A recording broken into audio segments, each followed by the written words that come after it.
Susana Garnil, la madre de Nicolás, tuvo 2 domingos. El domingo pasado, su mensaje a los secuestradores nos partió el corazón. Fue quizá uno de los momentos más dramáticos que hemos vivido los argentinos. Y la escuchábamos así. Soy la mamá de Nico. Yo ya no sé qué hacer. Yo estoy desesperada. No puedo hablar. Solamente... Nico, si me estás escuchando, ese domingo nos llevaron a los 2 y yo te tengo en mis brazos todo el tiempo, Nico.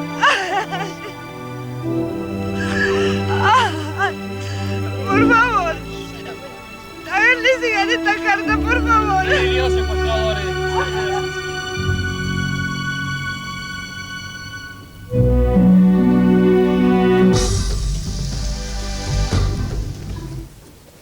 Este domingo, otra Susana Garnil leía no ya su carta desesperada a los secuestradores, sino la carta que Nicolás le había hecho a ella para poder leérsela a toda la gente que sufrió y esperó y rezó en todos estos días. Esta era la nueva Susana Garnil.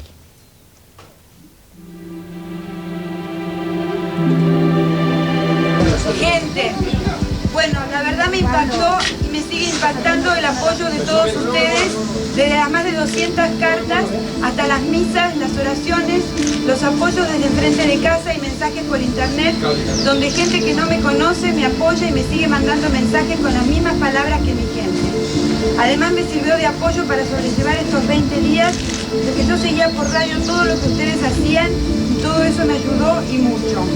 Muchísimas gracias a todos por todo el tiempo que me dedicaron. Ojalá que lo que me pasó a mí, que le pudo haber pasado a cualquiera de ustedes, sirva para que de acá en adelante esto no pase nunca más. No tengo nada más que decir. Yo estoy bien, no me maltrataron ni nada por el estilo. Otra vez, gracias a todos. Y ojalá que este tema de Fernanda y Gabriel, además de todas las cosas malas que pasaron este último tiempo, se resuelvan rápido y de la mejor manera. Perdónenme que ni me mostré cuando llegué y los tuve a todos esperándome. Pero bueno, por un lado me muero de ganas de ver a toda mi familia entera y a todos mis amigos, pero todavía no. Igualmente les mando a todos un fuerte abrazo, Nicolás. Gracias.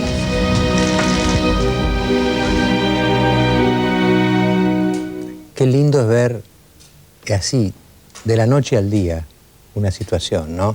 Entonces, ¿cómo no alegrarse con esta buena noticia? ¿Cómo no alegrarse que Nicolás, en torno al cual había tantos temores, no terminó como terminó Axel, el hijo de Juan Carlos Blumberg? No terminó como Axel.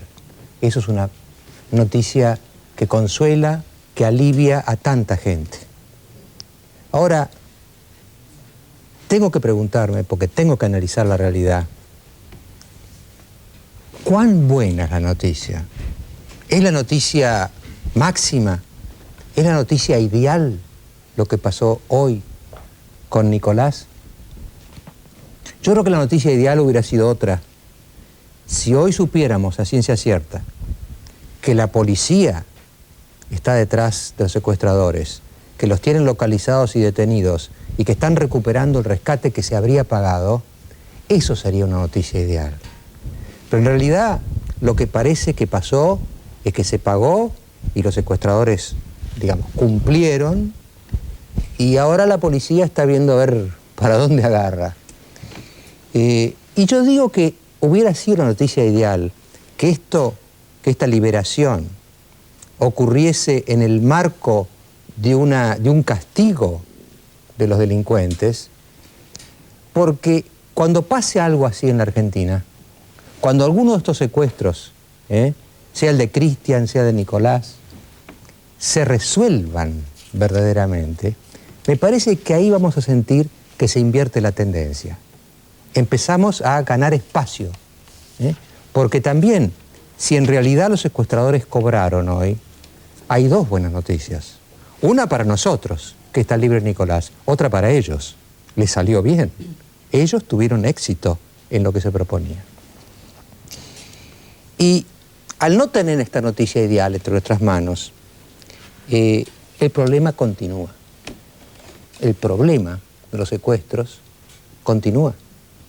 No continúa, gracias a Dios, el problema de Nicolás. Pero fíjense lo que el propio Nicolás decía en la carta. Sigue secuestrada y no sabemos dónde está Fernanda Aguirre, en Entre Ríos. Ahora tenemos otro secuestro bastante terrible, aparentemente, de Gabriel Gaita, un empresario de la Curtiembre en Lanús. Y hay tantos otros que ni siquiera sabemos qué ocurrieron. Entonces, la tendencia no se invirtió.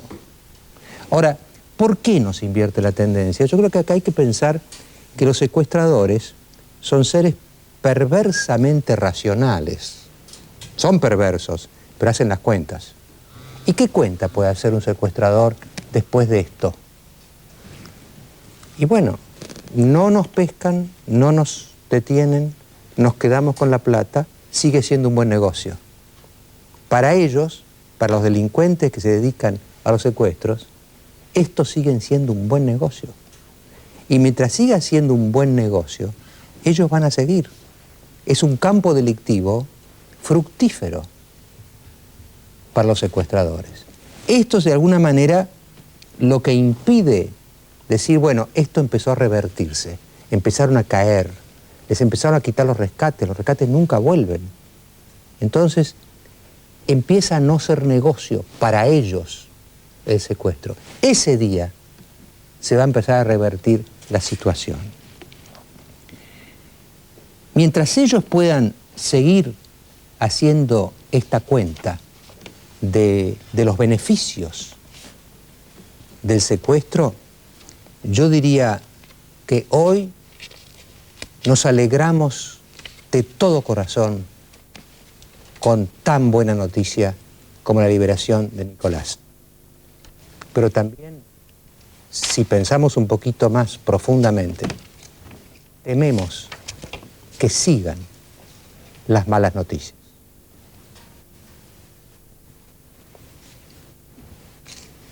Bueno, acá tenemos una mesa para hablar del tema. Diego, ¿por qué no decís lo que vamos a hacer con Venezuela? Porque el otro tema de la noche, por supuesto, es Venezuela, ¿no?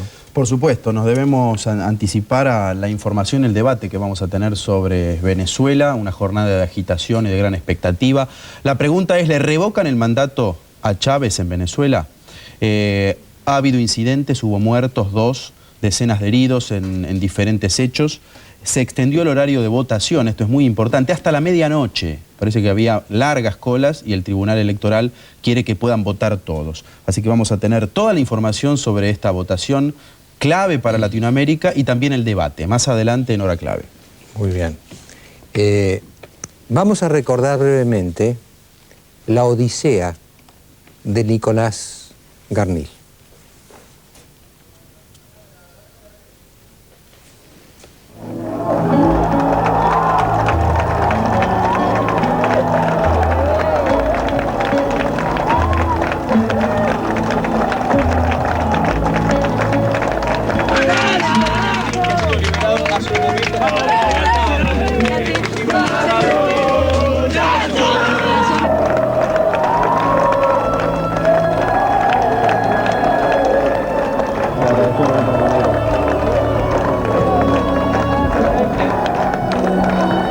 Nosotros les agradecemos muchísimo todo lo que han hecho por nosotros.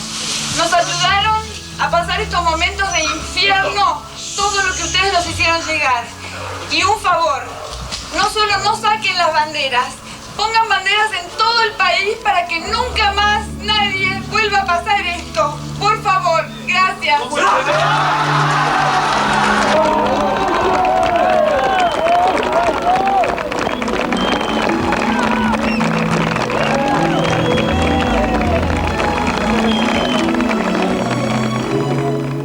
Bueno, Liliana Blasi está aquí de alguna manera como representante o vocero de esos vecinos que estuvieron, que hicieron fuerza, que sacaron las banderas y a quien Susana Garnil les agradeció toda esta presión. Yo le quería preguntar una cosa, Liliana, ¿cómo se vive en el vecindario hoy el caso Garnil? Bueno, primero estamos todos felices y muy contentos de que Nicolás, un chico que conocemos hace muchos años, que diariamente está con nuestros hijos, esté de vuelta con sus padres y pueda volver a vivir en calma y tranquilidad después de este infierno que le tocó vivir durante casi un mes, 20 y pico de días, 21 días. Seguimos teniendo miedo, mucho miedo, porque como usted dijo, Mariano, el problema no se termina de resolver. Nicolás está en su casa, pero hay 2 secuestrados más y, como dijo usted también, habrá muchos más que no sabemos que todavía no lo están. Y este problema realmente no se va a resolver mientras las autoridades, dentro de una decisión política dentro de la ley, no administran las políticas necesarias para que esto termine, ¿no es cierto? Liliana, explíquenos un poco por qué las banderas blancas, porque por en medio de esto aparecieron banderas blancas y la propia madre de Nicolás le decía: no arríen las banderas blancas. Un poco, bueno, yo quiero decir aparte que nos sentimos muy orgullosos de ser todos vecinos. Acá tengo otro vecino mío al lado que también debe pensar lo mismo. Vivo a 3 cuadras de Nicolás. O sea, nos sentimos muy orgullosos de familias como estas, como la familia de Nicolás, que se tuvieron que recluir 21 días dentro de su casa y en la unidad y en la oración esperaron con esta sonrisa que tenía hoy Susana a su hijo. Y muy orgullosa porque hemos crecido, pienso, en comunidad, lo que me da esperanzas, porque si una comunidad chica crece, desgraciadamente ante un caso así, ante un problema así, pero crece, se une más, yo pienso que se pueden hacer muchas cosas. Y si la comunidad se va agrandando y somos todos los argentinos los que nos unimos para cambiar el país, el país va a cambiar. Señora. Lo de las banderas blancas, sí, discúlpenme, empezó como un pedido de las mamás, del sacerdote, como, digamos, estamos esperándote, Nicolás, de vuelta con una bandera blanca, con una bandera de esperanza. Algunos dicen la bandera blanca es la bandera de rendición y lo que menos hicimos en todo este tiempo fue rendirnos. Al contrario, creo que Nicolás estuvo a salvo, bastante bien cuidado dentro de las circunstancias y pudo volver a su casa como volvió por las banderas blancas, por la oración y por todo lo que hemos dicho y hecho. Yendo al reclamo de fondo, yo ayer viendo la televisión, cuando se había producido la liberación, estaba el festejo, pero también había una crítica al gobierno, sí, en testimonios que yo vi en televisión. Algunos decían que el gobierno no se ocupa demasiado de este tema, que por ejemplo se recibe a Maradona y no hay una ocupación a fondo sobre el tema secuestros. ¿Usted percibe esa crítica al gobierno y a las políticas del gobierno? Por supuesto, mientras el gobierno no mire el presente y para el futuro y no trate el problema de la seguridad y la seguridad de un país como problema fundamental que ya tiene que ser resuelto, este país no va a salir adelante. El desorden social va a ser cada vez más grande, la violencia engendra violencia, la locura engendra locura y la inseguridad crea un miedo, una desazón y una desconfianza y una impotencia que crea falta de autoridad. Y pienso que estamos con falta de autoridad. No tenemos una autoridad, por eso hace que uno hasta piense que tiene un gobierno con miedo, que tiene un gobierno inseguro, que tiene un gobierno que dice tener mucho poder, pero no sé, porque un gobierno que no cuida ni a sus jóvenes, ni a sus secuestrados de hoy, pero dice que no le va a tener un piquetero o está reivindicando muertos de hace 20 años, pero no hace nada por los secuestrados, los muertos de hoy. Axel, secuestrado injustamente, Nicolás, devuelto pero secuestrado, de hoy. Y no trata de tener un futuro seguro. Estamos luchando por la vida de nuestros hijos, que son el futuro de nuestro país. Ya hemos perdido muchas generaciones. Tenemos un pasado que nos ha dividido constantemente. Busquemos un destino común y busquemos un presente y un futuro que nos una en vez de que nos divida. Una persona que se ha sumado a la cruzada del ingeniero Bloomberg y que por eso está acá con nosotros, es un juez de cámara, un camarista también de San Isidro, que es el doctor Fernando Maroto. Doctor Maroto, ¿por qué no se explica ¿Cuál es la raíz de esa actitud suya de estar ahora al lado de Bloomberg? Sí, cómo no. Bueno, yo creo que se trata de un momento culminante en la vida, por lo menos de la provincia de Buenos Aires. También es un momento culminante para mí. Yo estoy a punto de terminar mi carrera judicial. Y el notorio y evidente fracaso, lamentable por cierto, del gobierno provincial en materia de seguridad pública, me ha provocado, me induce a hacer todos los esfuerzos para que dentro del ámbito que yo puedo desarrollar esta tarea, acompañando al ingeniero, es en el del control ciudadano. Creo que ahí tenemos los ciudadanos, en mi opinión, la solución a por lo menos este fracaso que hasta ahora nadie quiere asumir, que son maquillajes, hasta mentiras, y que esto hay que terminarlo ya no podemos esperar más. Y yo entiendo, como especialista, de que hay un campo muy grande dentro del control ciudadano, que es un campo legal y constitucional, es un derecho que nos asiste, para organizar a través de la figura de un hombre como Bloomberg toda una actividad muy, muy seria, pero muy fuerte, porque es el respaldo de toda una sociedad que dijo basta. Así que no tengo ninguna duda, va a ser un difícil camino, hay que organizarse, pero cada uno va a aportar lo suyo. Nosotros creemos que son como cuestiones ciudadanas, y con la simpleza que explica Bloomberg las cosas, le vamos a enseñar a todos los vecinos que es muy fácil, mucho más fácil de lo que se cree, controlar a una policía o a una comisaría, que en mi opinión es el factor que ha llevado lamentablemente a esta situación. Ahora, doctor, sí. Nos conocemos hace mucho tiempo. Sí. La óptica suya sí. Es: necesitamos prácticamente una nueva policía o un control muy fuerte sobre la policía, porque están metidos en los secuestros y en todos los delitos. ¿Es esa la óptica? Sí, sí, es esa. Y tenemos que, en este paso hacia un saneamiento de la policía, inclusive hay diferencias, porque nosotros entendemos, por lo menos del Poder Judicial, entendemos que la policía hay que sanearla desde adentro, no desde afuera como está haciendo Arranián, así al voleo, como se dice en la jerga, con purgas que en realidad lo curioso es que las purgas siempre la pagan los suboficiales, no los oficiales. Y creemos que hay valiosos elementos en la policía que son los que nos van a ayudar a regenerar esta policía. Yo puedo dar fe que se me han acercado muchos policías que... Es más, todas las denuncias que yo hice últimamente sobre corrupción en la zona norte tienen que ver con oficiales o suboficiales que me han traído la información acerca de esto. Quiere decir que hay algo que está pasando que es muy importante.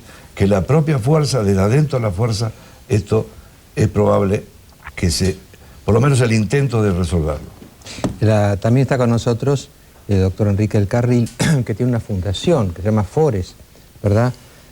Una fundación cuyo objetivo es precisamente sanear el funcionamiento de la justicia, si no me equivoco. ¿Por qué no se explica un poquito? Bueno. Aparte de ser vecino también de Nicolás. Nosotros hace 27 años que creamos Fores, en esa época éramos jóvenes abogados, y veíamos que el problema de la justicia era un problema serio y un problema de primera necesidad. Ya entonces detectábamos en ese momento había una indiferencia ciudadana hacia el funcionamiento de la justicia. Y nosotros dijimos en esa época, y siempre repetimos, que la justicia era un tema demasiado serio para dejarlo solamente en manos de los abogados y los jueces. Creíamos que la ciudadanía tiene un papel y un rol muy importante. Ocurrió que la ciudadanía siempre fue indiferente, parecía un tema exclusivo de los técnicos. Creo que la realidad de hoy ha explotado. El ingeniero Bloomberg es un símbolo de la reacción de la ciudadanía. Nosotros vemos eso con gran cariño, digamos, porque creemos que es una bandera que nosotros la vinimos repitiendo hace mucho tiempo. El ingeniero Bloomberg, en su primer petitorio al Congreso, dijo que todas las medidas que él proponía tenían que ser acompañadas por una verdadera reforma del sistema judicial para que sea una justicia más rápida, efectiva y con jueces idóneos. Eso para nosotros es lo fundamental, es que haya un plan de reforma judicial integral. Esto no se arregla con el cambio de una ley, con el cambio de códigos, con aumento de jueces. Esto se arregla con un plan integral Y además, fundamentalmente, con una decisión política, que realmente esto pase a ser una política de Estado. Que todos los partidos, esto no es un problema ideológico, tenemos que darnos cuenta que no es un problema ideológico. La justicia no puede ser un problema ideológico. La justicia es como el aire que se respira. O sea, uno no lo nota, pero si a uno lo dejan en un lugar y le sacan el oxígeno, ahí se da cuenta lo que es. Y es lo que nos está pasando. Entonces creemos que de una vez por todas tenemos que ponernos todos a buscar una reforma judicial. La justicia ya está diagnosticada, sus problemas ya se conocen y lo que se necesita ahora es una reforma coordinada y que abarque todos sus aspectos. Bueno, la voluntad política, porque lo que está diciendo el doctor Maroto es que hace falta voluntad política para el tema policial y lo que está diciendo usted es que hace falta voluntad política para el tema judicial. Pero Mariano, por ahí no hay acuerdo en las estrategias. Por ahí hay voluntad política. Pero hay voluntad política. Y hay voluntad política de Rañano. ¿Usted cree que no quiere hacer, aunque el doctor Maroto diga que son suboficiales, los últimos son suboficiales, pero han caído casi toda la cúpula de los oficiales han caído, entre ellos el último jefe de policía con $1.100.000 en el banco cayó. No, pero mire, me temo que no es así. Ajá. Sobrado se ha retirado y no ha sido expulsado como debiera.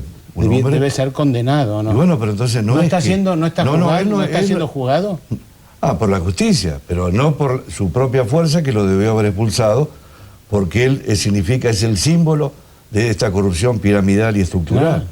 Claro. O sea que yo justamente diría que todo lo que usted menciona está revelando de que justamente la falta de decisión política. Y pero ellos lo echaron, a él y a casi toda la cúpula. Eso no, echar es otra cosa, no, se fue a su casa retirado, que es distinto. No, y está juzgado, está siendo juzgado. Mire, ahora, yo honestamente le digo... Discúlpeme, pero... Sí, ¿no? El tema de la voluntad política. Sí.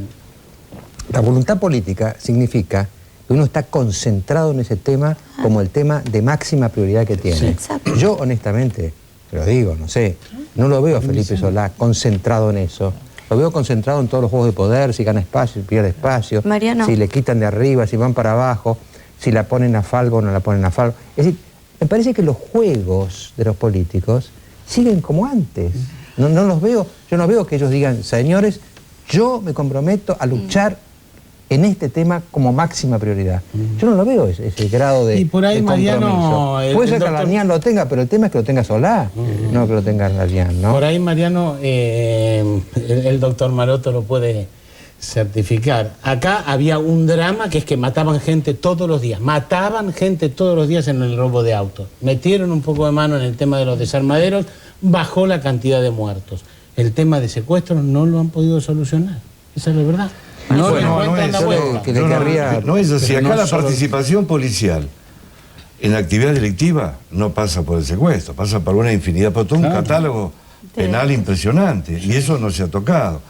Yo creo que acá justamente hay un desvío en cuanto a la estrategia. Se busca algo que es fácil, porque es muy fácil de sacar por la computadora 200 efectivos y decir, bueno, con sumario hay 27.000 sumariados en la provincia y empezamos a echarlos para que el pueblo, la sociedad vea que estamos haciendo algo.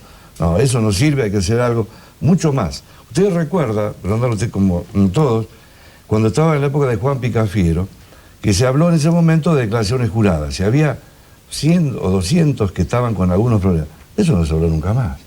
Es decir, estos asuntos internos, claro. Digamos, cuando una persona tiene voluntad... Usted hoy dijo algo, Mariano. Dijo que no había responsables. ¿Cierto? Que esto hubiera terminado felizmente si hubiéramos tenido hoy responsables. Si hubiera habido una decisión política y voluntad política, hoy tendríamos los responsables. Yo le querría preguntar al ingeniero Blumberg, bueno, usted estuvo muy cerca de todo este drama, estuvo también cerca del drama de Cristian Ramaro, que gracias a Dios también terminó bien en el sentido porque termina bien las cosas para la sociedad y para los secuestradores, termina bien para los dos, digamos, ¿no?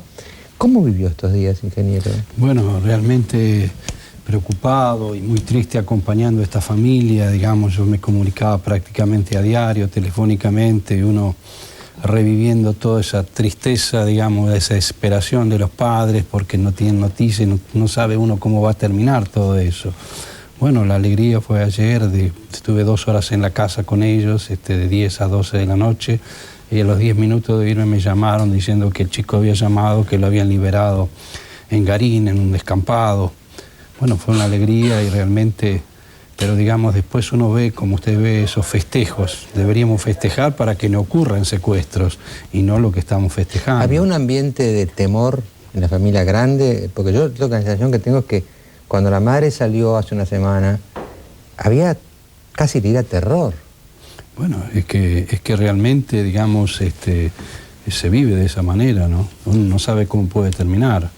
Y lo que uno ve es que no estamos avanzando, digamos. Uno ve que los secuestros siguen, los robos siguen, los piratas del asfalto siguen. Y uno ve, necesitamos, yo estuve hace pocos días en Chile con el alcalde Lavín, que me invitó, y ellos están preocupados porque tienen en todo Chile en los últimos 12 años, en los últimos 2 años, 13 secuestros, de los cuales el 80% son secuestros entre bandas, no de ciudadanos, y quieren cambiar. Y entonces también estuve con la fundación de Edward de Paz Ciudadana, donde ellos fue secuestrado este joven hace 8 años, tuvo 6 meses secuestrado y estudiaron todo el tema del secuestro.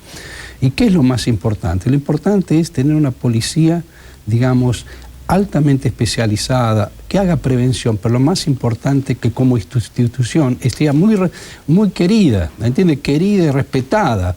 Y es lo que está fallando aquí. Y técnicamente, y que esté técnicamente bien preparada y con buena idoneidad, profesionalismo. Los sueldos, le digo, en eso es lo que me extrañó, porque digamos estuve con el general Cienfuegos, el general de todos los carabineros, y también estuvimos con la policía de investigaciones, y los sueldos no es que son tan altos, lo que pasa es que hay un orden, hay una disciplina, ¿entiende? Hay digamos, cómo van reformando a la gente, enseñándoles anualmente en cursos, y hay un respeto de la ciudadanía hacia ellos. Ahora, Juan Carlos, retomando la pregunta del editorial de Mariano, y el planteo si cambió algo en el tema secuestros.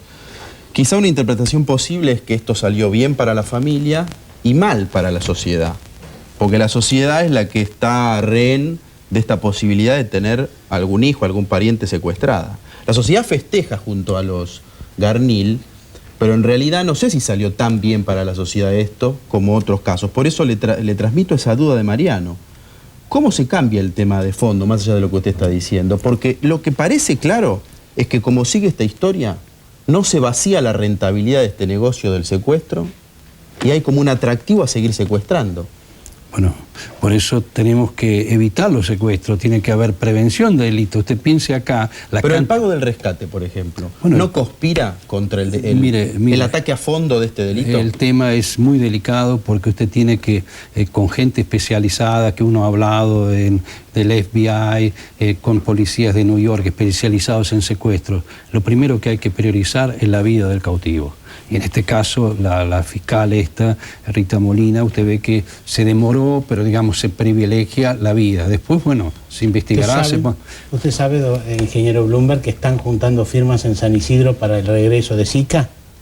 Mire, no sé si están juntando... La del fiscal Sica, que tenía la posición de intervenir, de no permitir que se paguen los rescates y que no priorizó la vida, digamos. No solo eso, Gustavo Pose, que estuvo el domingo pasado, nos confirmó que hay toda una movida para restablecer la fiscalía, las políticas e incluso a Sica. No, Sica no. En ningún lado yo he visto ni nada de eso, inclusive más, yo personalmente estamos con nosotros atacando a él, le vamos a hacer un juicio y demás, porque esta persona es el responsable de la muerte de mi hijo. Por muchas cosas, ¿entiende? Entonces eso, nosotros tenemos de la municipalidad lo que quieren firmar. Lo que sí vuelve es la fiscalía. La fiscalía sin Sica, por supuesto. Digamos. Eso no es decir, una fiscalía especializada, claro. técnicamente, con base de datos, Raúl, etcétera, vos decís esto, ¿no? Sí. De que vuelva una fiscalía especializada, y el ingeniero Bloomberg ha objetado muy severamente el nombramiento de la diputada Falvo como jefa de todos los fiscales de la provincia de Buenos Aires, siendo una política que es una política, ¿no? Es decir, y vio que en muchos casos no lo hicieron, ¿eh? Bueno, lamentablemente no hemos tenido la oportunidad, digamos, de poder presentar, porque al llamar al presidente del bloque peronista, Mondarain, para llevar firmas, dijeron, no, lo vamos a votar en 1 hora, ni tiempo nos dieron. Bueno, nosotros vamos a organizar con toda esta problemática de falta de seguridad, esta falta de justicia, todos los problemas que tenemos, o sea, todos los argentinos, entiende, que estamos viviendo en este momento, vamos a organizar una nueva marcha. Esa marcha va a ser el día 26 de agosto, este jueves no, el próximo, a las 19 horas, frente al Congreso de la Nación, donde vamos a rendir cuentas de lo que 5.174.000 firmas firmaron ese petitorio, y donde qué es lo que falta pendiente, digamos, de hacer, cómo fueron las leyes de aumento de penas, que quedó en el Senado, volvió a diputados y hace 2 meses que no se trata. O sea, no una marcha puntual por lo de Falvo, sino una marcha que retome el reclamo de aquella marcha tan masiva en el Congreso, el 26 de agosto. 26 de agosto, bueno, porque el jueves. acá ¿sabes lo que pasa? Yo creo que volvemos al tema de la voluntad política, ¿no? Cuando todos recordamos que después de la marcha fenomenal, ¿no?, que hubo frente al Congreso, creo que el 1 de abril, si no me equivoco, sí. Después de esa marcha parecía que el Congreso empezaba a aprobar ideas y a sacar temas del cajón que los tenían ahí dormidos, y uno dice, bueno, parece que tienen voluntad, pero después la nombran a la Falvo, que es una persona que es de la clase política nada más, sin ninguna especialidad. Entonces dice, ¿cuál es la verdadera voluntad? Porque la verdadera voluntad es el tema, ¿no? Porque si no, la sensación que te da es que había que sacarse de encima esta presión y decirles unas cuantas cositas como para que se calmaran, ¿no es cierto? Y después volvieron a de ellos tranquilamente sin ningún cambio, ¿no? No sé si usted percibe eso, pero... Pues bueno, digamos, lo que ha ocurrido es lamentable y, digamos, nosotros lo que queremos es que también vamos a marchar a la Casa de la Provincia de Buenos Aires, también exigiendo estos temas de seguridad y haciendo planteos concretos con propuestas, y que pido a toda la ciudadanía que de alguna manera nos acompañe. Tenemos que estar todos unidos, derecha, izquierda, centro, todo el país, para estos problemas que si no estamos todos juntos no lo vamos a arreglar nunca. Bueno, entonces, ¿te querías preguntar algo? Le quería preguntar a Maroto sobre este debate, ¿no? Ganaron los secuestradores, en definitiva, más allá de, por supuesto, la enorme noticia positiva que es la liberación de Nicolás. Lo tuvieron 3 semanas, cobraron, lo liberaron. Más allá de lo de la policía, ¿usted cómo piensa que hay que actuar frente a estos casos? El debate del rescate, el debate de si hay que hacer algo o no hay que hacer nada, si hay que ir a buscarlo, si hay que actuar para hacer cesar el delito. No, en principio, tal como señala el hombre, es muy difícil resolver esto, porque lamentablemente ante estas situaciones no solo la familia, sino toda la sociedad queda sometido a estos delincuentes. Así que es muy difícil. Creo que hay que tratar de salir preservando la vida, como dice el hombre. Hay 2 categorías de ciudadanos, claro. Los que sufrieron el drama y los que temen sufrirlo. Claro. No hay una tercera categoría, ¿no? Pero yo lo que quería rescatar esto, creo que no solo no hay decisión política, sino, y esto lo digo con mucha lamento decir esto, pero con conocimiento y experiencia, en el caso del gobierno provincial está casi incurriendo en responsabilidad penal. Y yo recuerdo la actitud del gobernador y de sus ministros en el caso cuando yo denunciaba la mafia penitenciaria. Dijeron que mentía, que estaba loco. Bueno, tuvieron que reconocer toda la verdad. Y luego apareció un denunciante que había estado, fue funcionario, Otto Solati, y bueno, corroboró mucho más. Entonces, como no solamente no hay decisión, sino que están cercanos ya, y lo estamos examinando, ante la posibilidad de que haya responsabilidad por parte como funcionario. Porque la actitud de un gobernador o de un ministro no es la de mirar para arriba o decir que... ¿Usted sugiere que no quieren actuar? Usted dice que no saben o que no quieren actuar. Fernando, usted esta semana denunció que había policías metidos en delitos en San Isidro. El viceministro Arias Duval tomó la desgrabación de lo que usted dijo y se presentó en una fiscalía. No hay, y la fiscalía se supone que tiene que investigar su denuncia. ¿Es tan lenta la investigación? ¿No se puede determinar si de una vez... La investigación es buena y le adelanto, hay elementos y hay funcionarios policiales que han declarado, corroborando mi denuncia. Pero hay otro ámbito, que es el administrativo, el del Ejecutivo, donde justamente ellos ahí no actúan. Y le explico.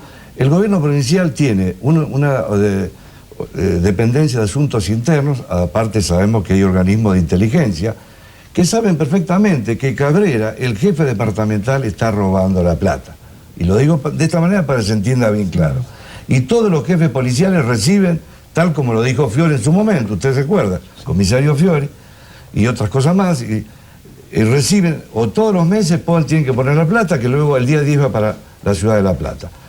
Esto es lo que el gobierno no puede decir que no lo sabe. No lo puede, porque si no, no es un gobierno. Porque esto está en el ambiente, cualquier policía se lo va a asegurar.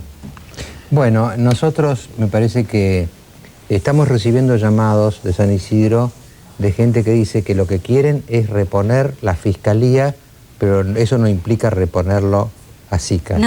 Nadie habló, yo estuve hablando con el intendente, igual que nadie, son dos cosas aparte. En el petitorio se pide reabrir la fiscalía, pero nadie quiere reponer la SICA, ni se nombra siquiera esto. Bueno, y lo segundo me tengo que defender, Mariano, y yo te adelanto que se entregan planillas pidiendo la reposición de SICA, planillas firmadas pidiendo...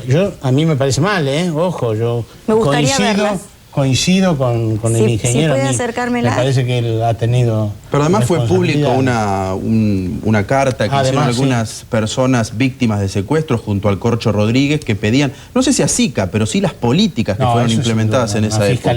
Bueno, de todas maneras, convengamos que la política de SICA fue implementada tan mal que terminó en la muerte de Axel. Así que como antecedente no es demasiado estimulante, ¿no? Esa línea. Ahora, lo que sí creo que en este bloque quedó claro, lo que es en el fondo una especie de primicia, por decirlo así, que el ingeniero Bloomberg está organizando la tercera marcha, por llamarla así, la tercera marcha, para el jueves 26 de agosto. 26, es decir, el otro jueves. No este que viene, sino el otro, dentro de 10 días, 19 horas frente al Congreso, y después van a marchar frente a la Casa de la Provincia de Buenos Aires, que son como los dos polos donde más se siente quizá la falta de voluntad política para enfrentar esto, yo diría como la máxima prioridad de los argentinos de derecha, de centro y de izquierda, oficialistas, opositores, de todos los argentinos.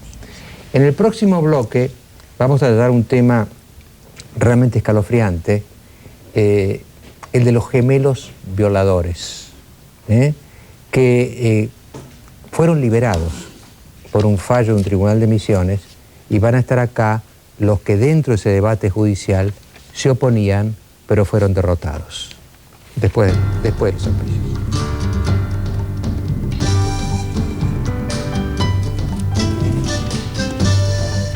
Bueno, seguimos en el tema, desgraciadamente, de la inseguridad, y sobre todo me parece a mí que en el bloque anterior se vio el tema de cuán fuerte es la decisión del gobierno político, de los jueces, de los policías, para combatir, ¿no es cierto? Bueno, y acá viene ahora un caso que realmente, a mí cuando lo leí me pusieron los pelos de punta, porque cosas que dicen, no puede ser, ¿no? Es el caso que vamos a presentarles ahora de los gemelos violadores. Violaron y empalaron a un nene de 10 años. Estaban presos, pero un tribunal de la justicia de Misiones decidió que los gemelos González pueden vivir en libertad tras haber cumplido 2/3 partes de la pena que los había llevado a prisión en el 2000. Aun cuando un informe del Servicio Penitenciario Provincial recomendaba que no salieran de la cárcel porque no están en condiciones de reinsertarse en la sociedad, ya que poseen rasgos de personalidad perversa. 2 integrantes del Tribunal Penal número 1 dictaron la libertad condicional a Carlos y Oscar González, sin pedir siquiera un informe de la Junta Médica Psiquiátrica sobre los gemelos. Los informes de la justicia aseguran que este tipo de delincuentes suele reincidir. Ya hay pedidos de revisión de esta medida que desató una polémica sobre el accionar de la justicia. Pero mientras tanto, 2 violadores están sueltos. ¿Están sueltos en Misiones o en algún otro lado? En algún lugar están, ¿no? Y son gente que ya ha adquirido ese tipo de prácticas. Violaron un chico de 10 años. Y bueno, acá ha tenido la amabilidad de venir hasta Buenos Aires la doctora Liliana Picasso, que es fiscal en Misiones, que estuvo en ese fallo de la justicia que fue 2-1 para liberarlos antes de tiempo a estos 2 gemelos violadores, y que, bueno, me parece, le agradezco mucho, doctora, que haya venido, porque realmente... Al contrario. No sé cómo se habrá sentido usted en ese momento. Sí. Como fiscal y frente a un fallo de este tipo, ¿no? Como fiscal uno se siente muy mal porque es representante de la víctima, donde en el proceso penal lamentablemente la víctima tiene muy poca representación, sobre todo en Misiones, donde nosotros tenemos el control de la acción pública y no existe el querellante particular. Entonces la responsabilidad de la Fiscalía es de una representación total a la víctima. En este caso, realmente insólito, hay un informe de la psicóloga del Servicio Penitenciario Provincial que estima que ambos, en 2 expedientes, en 2 incidentes, tienen una personalidad perversa y transitando la primera etapa del tratamiento penitenciario, habla de que no es atinada su libertad. Se reúne el Tribunal de Conducta del Servicio Penitenciario, que esa reunión se hace a los fines, yo le diría domésticos, si me permite, para que la gente entienda. Habla el capellán y dicen que van a la misa, después habla el celador y dice que son aseados y que limpian bien la cuadra, que se relacionan bien con los internos y que aconsejan con un puntaje de 5.1 y 6 puntos otro, tan solo bueno, en esa valoración. De 1 a 10, digamos. Claro, de 1 a 10 dicen que están en condiciones de acceder al trámite que ellos están intentando. Seguidamente a ese dictamen la convocan a la jefa del Instituto de Clasificación del Servicio Penitenciario y, teniendo en cuenta el dictamen de la psicóloga, manifiesta que no es prudente, dada la personalidad perversa de la que habla textualmente la psicóloga a fojas 9 del incidente. Entonces, cuando se eleva al tribunal, la elevación que hace el jefe del servicio penitenciario lo hace poniendo en consideración en los últimos 3 renglones no lo que dice el tribunal de disciplina doméstica, sino hace referencia a lo que dice la jefa del servicio de clasificación, que no es oportuno otorgar esa libertad. Así que ya venía con dictamen. Ya venía con el dictamen final de elevación haciéndole esa observación de lo que decía la psicóloga. Yo le quería preguntar justamente sobre lo del buen comportamiento. ¿Cómo puede esto pesar más que el análisis psiquiátrico? Es decir, un preso que tuvo una perversión así, que violó a un chico, ¿cómo puede ser que alcance con que se asee, juegue al fútbol, se porte bien dentro de la cárcel? O sea, una cosa es buen comportamiento y otra cosa es si psicológicamente está curado o está en vías de recuperación como para evitar una reincidencia. La ley penitenciaria... Además son 2, dígame una cosa, el hecho de que sean gemelos y que los 2 violaron, hay como algo genético, algo que los vincula, porque uno no le dicen que uno de los gemelos se corrigió y cambió y el otro no, sino que los 2.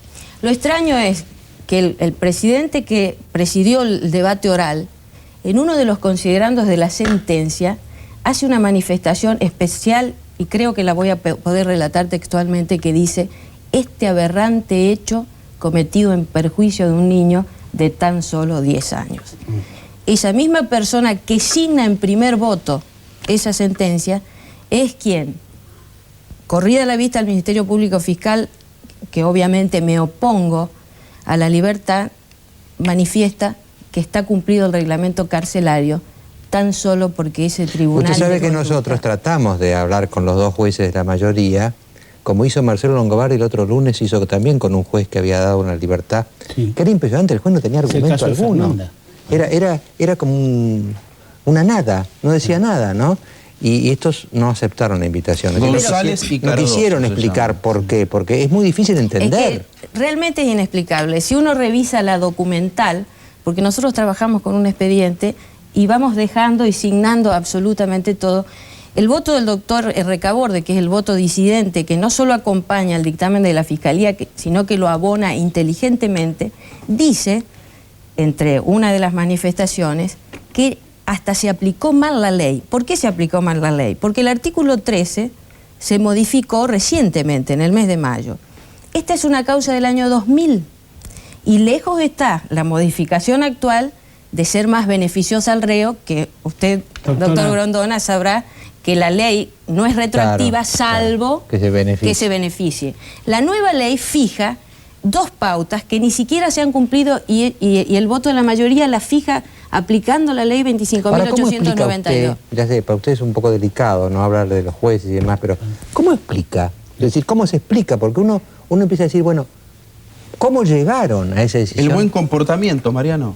Barría la celda. Yo los he escuchado en reportajes y dicen, nuestro dictamen, nuestro voto está avalado por 10 firmas de un tribunal de conducta. Efectivamente, la doctora Cantero dice eso. Pero el caso al que vos te referías, Mariano, no es cualquier caso. Se trata del caso de la nena Fernanda en Entre Ríos, donde también un hombre con antecedentes de 4 violaciones seguidas de muerte estaba en libertad un fin de semana y da toda la impresión que incurrió en la 5ª violación seguida de muerte. Lo que pasa acá que hay, permítaseme decir, una técnica legislativa últimamente muy mala. En este país se viene dictando leyes sobre coyunturas y en este caso esas coyunturas son las que ponen en riesgo a la sociedad. Hola, una pregunta, doctora. Estos gemelos González, en este momento, ¿hay algún control de lo que están haciendo? Absolutamente ninguno. Es decir, nadie lo está siguiendo, no tienen pulsera electrónica, Yo me imagino, nada. después del recurso de casación que interpuse una vez que fui notificada de la resolución, que de ninguna manera hace que se efectivice por el recurso la detención de ellos, hasta el viernes que vine, siguen en libertad. Doctora. Pero en libertad quiero decir... En libertad. Nadie sabe dónde Tienen están. un control de patronato de liberados que, según una manifestación radial, pero tampoco habían sido notificados. El hecho de que no exista el patronato de liberados o el servicio penitenciario no quiere decir que uno tenga que depositar gente en una cárcel. Obviamente, lo que sí hay que cuidar en determinados delitos donde la posibilidad de la reincidencia es mucha y son estos delitos que desatan en la gente esa barbarie de que los castren, de que los maten, de la que yo no estoy de acuerdo. Entonces, somos los administradores de justicia los que tenemos que ser cautelosos, estudiosos y cuidar esas situaciones para que esta democracia funcione en paz. Fíjese que a Lencina, que era el caso que mencionaba Raúl, lo querían linchar y después terminó ahorcado. Eso se ahorcó, quizás se ejecutó a sí mismo, no sé. Pero quiero decir, cuando la justicia no da una salida a la situación, se crean tensiones o presiones de otro tipo, ¿no? Que los jueces se crean lo de estos certificados de buena conducta cuando en verdad está casi extendido de que se compran, se pagan dentro de la cárcel. ¿Cómo puede ser que los jueces se crean semejante cosa? No pasó nada de eso, ni se compró. Hay una ligereza funcional y judicial en la decisión de los jueces de la mayoría, y le reitero, por suerte para la Fiscalía, para que se viabilice la casación, si no tendría que estar inventando otro tipo de cosas, aplicaron mal la ley, porque ni siquiera, si hubieran aplicado bien la ley que es la nueva ley 25.892, esta ley le agrega al código, al artículo 13, además del informe del servicio penitenciario, un informe de peritos, más de uno, acá había solo uno, para que hablen sobre la sanidad, la personalidad. o la personalidad del condenado y su posibilidad de reinserción. Y además... Aclaremos que ellos estuvieron fueron condenados a 10 años y estuvieron presos menos de 4. Y están en libertad. Porque tuvieron 4 años presos. Menos de 4. Condenados a 10. Exactamente. Condenados a 10 años de prisión, estuvieron presos menos de 4 hasta que salieron ahora. Claro. Bueno, ahora, yo no quiero realmente no ser discriminatorio con todos los mellizos y gemelos que estarán mirando este programa, pero yo les digo que tengan cuidado si ven 2 gemelos acercarse en actitud un tanto... No, ni tampoco. El Ministerio Público Fiscal, nosotros tenemos un artículo donde inclusive podemos ir en favor del imputado.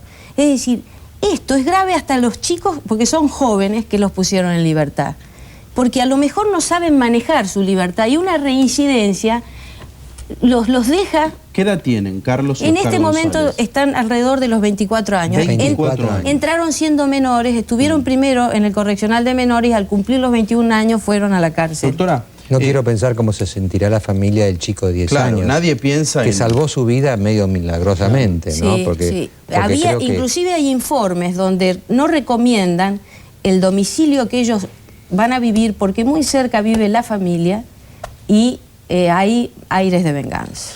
Doctora, el juez Cardoso, ¿es cierto que es muy cuestionado en Misiones, que algunos fallos de él después fueron revisados en la Corte, en el Sí. Tribunal Superior de la provincia? Yo he tenido un fallo que acá las esquirlas llegaron al obelisco, digo yo, el chico del Alcázar, donde un médico peruano había armado un explosivo en una caja de pesca, el niño iba a la escuela, levantó la caja y se visceró.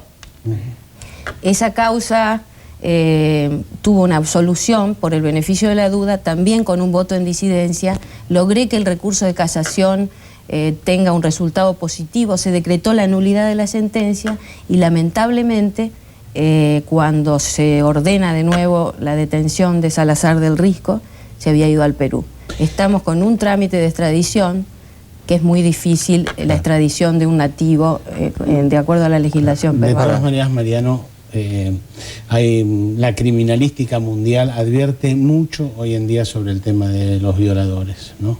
De que las reincidencias son altísimas y de que debe haber informes periciales muy, pero muy categóricos para que recuperen Inclusive, la libertad antes sí, de la condena. Previo a la libertad condicional, hay un perito que dice que la salida le puede funcionar bien, tiene que haber otros peritos que determinen cuáles son el tratamiento concreto que tienen que llevar adelante y la medida del control. Yo lo que veo de todas estas conversaciones que hemos tenido hasta ahora, ahora vamos a ir después del corte a Venezuela, tenemos allí nuestro corresponsal y todos y vamos a tener un debate muy fuerte acá mismo sobre Chávez. Es decir, ¿qué le pasa a la Argentina si gana o qué le pasa a la Argentina si pierde? También lo invité a Luis Patti, que ha venido acá, está mirando el programa, así que vamos a tener una última... Vamos a volver al tema inseguridad con Patti después de Venezuela, ¿no?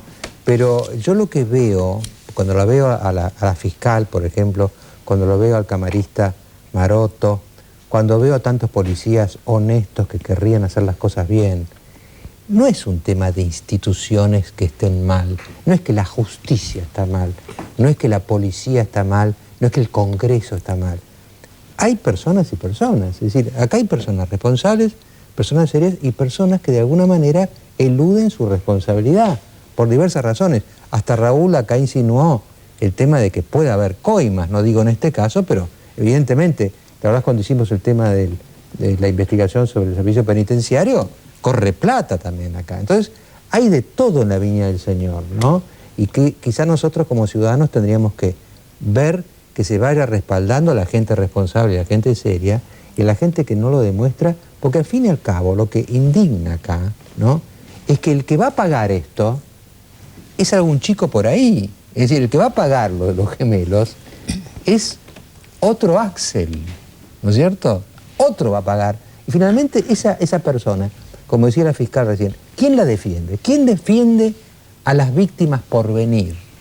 Ese es el tema, ¿no? Cuando llegan, bueno, ya son víctimas, pero ¿quién defiende a la persona totalmente que hasta quizá ni sabe que existen los gemelos violadores, claro, ¿no? Es que eso es lo que se debería esperar de la política pública, que pueda anticiparse, prevenir y no actuar después sobre el hecho consumado. Fíjate vos, 10 años le dieron, que hasta uno piensa que es poco, pero 4 cumplieron. Sí. Claro, yo creo que esta democracia la tenemos que cuidar entre todos desde las funciones que cada uno cumplimos. Claro. A mí me gusta hablar de lo que yo sé, no de lo que no sé. Pienso que la técnica legislativa tiene que mejorar, que no hay que legislar para la coyuntura. Pienso que los funcionarios debemos cuidar la democracia y pienso que la democracia es más igualdad también. Que nada de eso pasa. La doctora Picasso ha concluido el bloque por nosotros. Estamos totalmente de acuerdo. Le agradezco que haya venido desde Misiones, pero me pareció que era más interesante hablar con ella así en vivo, ¿no es cierto?, que a través de un cable o a través de un satélite o un coaxil. Entonces, en el próximo bloque estamos ya conectados con Caracas, nos van a decir qué está pasando, cómo va el escrutinio, o mejor dicho, cómo va la elección, y después vamos a tener acá un debate sobre de qué manera el fenómeno Chávez afecta a América Latina y particularmente a la Argentina, ya sea que gane, ya sea que pierda. Ya volvemos.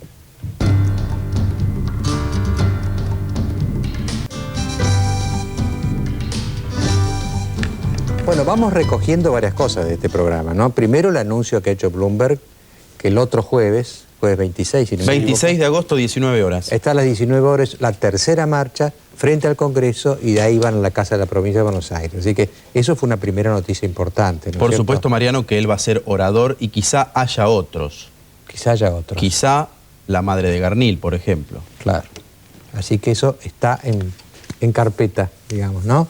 También le dijimos que el tema de seguridad no terminó todavía, porque vamos a tenerlo a Luis Patti después que veamos todo el tema de Venezuela. Y finalmente, una cosa que me dijo la fiscal Picasso, que me impresionó, la verdad es que muy bien, no está, así que lo puedo decir, que ellos están promoviendo una reforma del Código de Procedimientos para que en el proceso, viste que en todo proceso el imputado, el acusado, tiene un último discurso, que haya un penúltimo discurso a cargo de la víctima, que la víctima pueda hablar en el tribunal oral. Y señores, me parece bastante interesante, Sí. es decir, porque finalmente son las víctimas las que pagan el pato de todas estas fallas judiciales, policiales o como sea. Bueno, estamos en contacto ahora con Caracas, estamos en contacto con Daniel Navarro, que es nuestro representante del canal allá. Daniel, ¿cómo le va? ¿Qué tal, doctor? Muy buenas noches. Y aquí todo se está desarrollando extremadamente lento y complicado con respecto a este referéndum revocatorio que define el futuro de Hugo Chávez al frente del gobierno. La gente se ha volcado masivamente a las urnas desde las primeras horas de este día, pero el sistema electrónico de votación que hoy se estrena en Venezuela realmente no ha funcionado en la medida de lo esperado, por lo menos en cuanto a su agilidad, y todo se ha hecho muy lento. En un principio el comicio iba a ir hasta las 4 de la tarde, se extendió el horario hasta las 8 de la noche y ahora es la hora 9:05 aquí en Venezuela y aún la gente sigue votando y hay muchísimos que están en los diferentes puntos de votación de todo el país esperando ejercer su derecho al voto. Esta situación se está repitiendo con colas de más de 500 metros en los colegios desde muy temprano por un sistema que realmente no ha funcionado y que de alguna manera enrarece aún más el clima que se vive aquí en Venezuela desde hace ya varios días. No ha habido incidentes mayores, esto es cierto, solo algunos incidentes menores en las poblaciones que rodean a Caracas, en los barrios periféricos, sobre todo los que están en los cerros, algunas corridas, pero incidentes todos de menor envergadura a lo que se podía suponer sucedería aquí en Venezuela, una sociedad extremadamente polarizada, donde no hay términos medios, todo es chavismo o antichavismo, y aún no se puede determinar quién ha ganado esta elección porque todavía falta muchísimo para que termine precisamente esa votación, una votación histórica, porque nunca Venezuela había registrado tanta adhesión de la gente. Aquí el voto no es obligatorio y generalmente no se superaba el 30%. Sin embargo, hoy la gente, los 14 millones de electores se han volcado a los diferentes colegios para ejercer su voto y esto se está desarrollando aún cuando es la hora 9:06 aquí en Venezuela. Daniel, le traslado una inquietud acá de Raúl Colman, ¿no? Que ha vivido, conoce Venezuela bien. Me dice Raúl, no quiero traicionar su pensamiento, porque ha habido 2 muertos hasta ahora, ¿no? Sí, en situaciones muy confusas, uno en el barrio Sucre, esto es un barrio periférico de la ciudad de Caracas, donde hubo un tiroteo frente a uno de los puntos de votación, allí murieron 2 personas y hubo 10 heridos y no se ha suministrado demasiada información acerca de este hecho y en qué circunstancias ocurrió, pero fue poco después del mediodía en uno de los puntos de votación en la localidad de Sucre. Porque lo que me decía Raúl, en verdad debería decirlo él, pero yo voy a ser el indiscreto, soy yo, ¿no? Es que el problema es la cerveza. Y la cerveza se toma de noche. Es decir, que puede haber de noche. Siempre ha habido grandes incidentes nocturnos en Venezuela. Por hasta ahora no, pues son las 9 de la noche allá, ya es de noche en realidad, pero sí. La noche es joven, digamos, ¿no? ¿Y qué han dicho los observadores? ¿Hay objeciones hasta el momento o hasta el momento no hay objeciones? No, Raúl, hasta el momento no ha habido objeciones, han estado recorriendo los diferentes colegios desde muy temprano, tanto el expresidente norteamericano James Carter como el secretario general de la OEA César Gaviria, también lo ha hecho el expresidente argentino Eduardo Duhalde, entre otros observadores. Hasta el momento no han objetado nada y han dicho que, salvo este sistema electrónico de votación que no ha dado el resultado esperado y ha hecho muy lento la votación, por lo demás se estaba desarrollando dentro de límites normales. Daniel, buenas noches, Valenzuela te habla. Hubo últimamente un debate acerca de cómo iban a moverse los indecisos, hubo una especulación sobre un supuesto voto oculto. ¿Qué estaría significando en términos de estos debates, en la conjetura, por supuesto, ¿no? Política, que tanta gente esté yendo a votar? Bueno, esto sin duda tiene mucho que ver con el voto oculto y será esto fundamental a la hora del resultado definitivo. ¿Por qué el voto oculto? Porque la gente aquí tiene mucho temor, incluso mucho temor cuando nosotros ponemos la cámara para hacer alguna nota, temor a las represalias que se han dado, por ejemplo, en el 2002 con ese efímero golpe contra Chávez y que han sufrido muchos que apoyaron ese golpe. La gente tiene mucho temor y por eso las encuestas que en los días previos a este comicio estaban dando una ventaja de 10 puntos para Chávez, en realidad es un número que no es del todo real si se tiene en cuenta que mucha gente tiene temor a expresar realmente cuál es su voto. De ahí esa gran cantidad de voto oculto, que no se sabe muy bien a ciencia cierta cuál es el porcentaje, pero que tendrá notable incidencia. Y sin duda, cuanto más gente vote, creen los expertos aquí en Venezuela, es peor para Hugo Chávez. Por la gente que él no controla, digamos, la que habitualmente no va a votar. Ahora, dígame una cosa, Daniel. Nosotros estamos acostumbrados en la Argentina a las encuestas de boca de urna. Entonces siempre se cierra el comicio a las 6 y a las 6:05 arruinan todos los programas políticos porque ya saben todo. A las 6 en general. Sí, a las 6, claramente a las 6 o antes. A veces a las 5:59. A veces antes. No, a mí me dijeron que hay boca de urna en Caracas, por más que está prohibida, la boca de urna está prohibida en Venezuela, que hay una especie de boca por izquierda de urna. ¿Usted percibió algo así? ¿Andan diciendo cifras o nada?